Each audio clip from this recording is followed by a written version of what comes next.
Good morning students. कल हम लोग मैं कभी कैसे बना नामक पाठ का अध्ययन कर रहे थे, जिसके अंतर्गत हम लोगों ने यहाँ तक अध्ययन किया था कि किस तरह से गोपाल दास व्यास जी ने अपने क्लास टीचर कामेश्वर नाथ जी से कविता का गुर बनाने को सीखा, यानी कि कविता किस तरह से बनाते हैं उसको सीखा। आगे देखिए बच्चों, समस्या दी गई, कर्ज को करबो और मरबो बराबर है, यानी कि लेखक को एक समस्या दी गई, कर्ज को करबो और मरबो बराबर है, ये समस्या उनको दी गई। मैंने फौरन बराबर शब्द को पकड़ा और फुल स्केप साइज की कागज़ की दाहिनी तरफ एक के नीचे एक लिखना शुरू किया। सरासर है, झराझर है।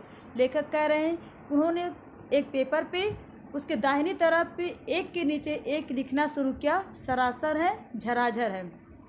लेकिन जैसे संदूक और बंदूक के बाद तीसरी तुक नहीं मिलती, वैसे ही मुझे बराबर शब्द की तुक उस समय नहीं मिली।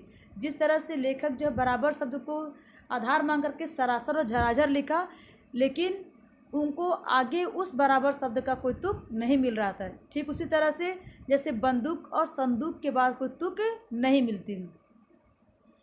पर लेखक रुके नहीं, वे कह रहे हैं कि वो रुके नहीं।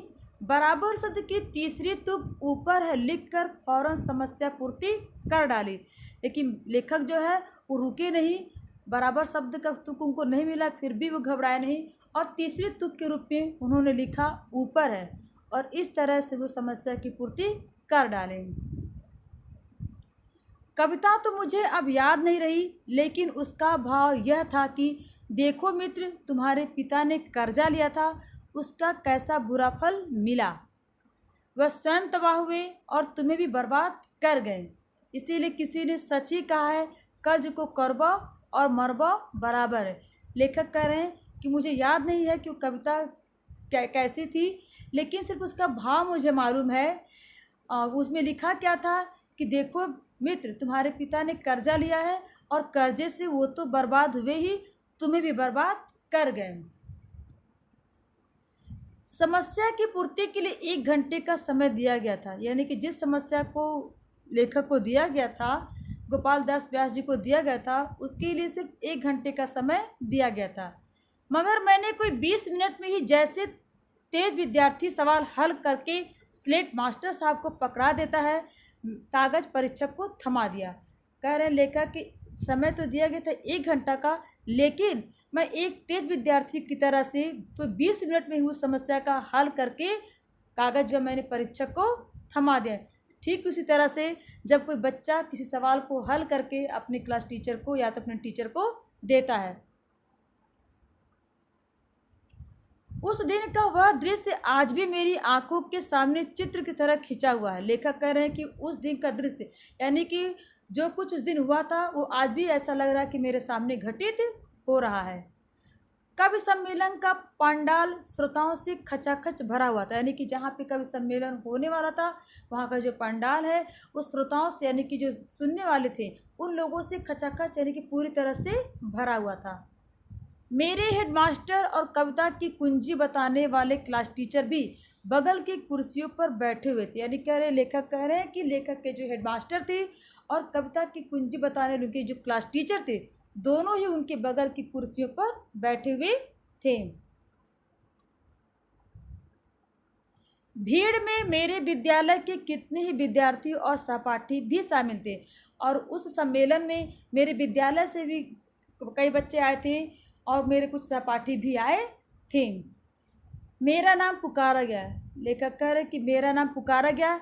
मैं उत्साह के साथ भीड़ को चीरता हुआ मंच पर आ गया, यानी कि लेखक का नाम जब पुकारा गया तो बहुत ही खुशी के साथ भीड़ को चीरते हुए मंच पर आ गए।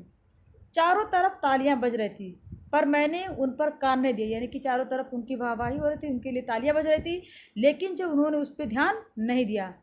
विश्राम घाट के चौराहे वाले हनुमान जी को मैं रोज़ संध्या को हनुमान चालीसा का पाठ सुनाया करता था।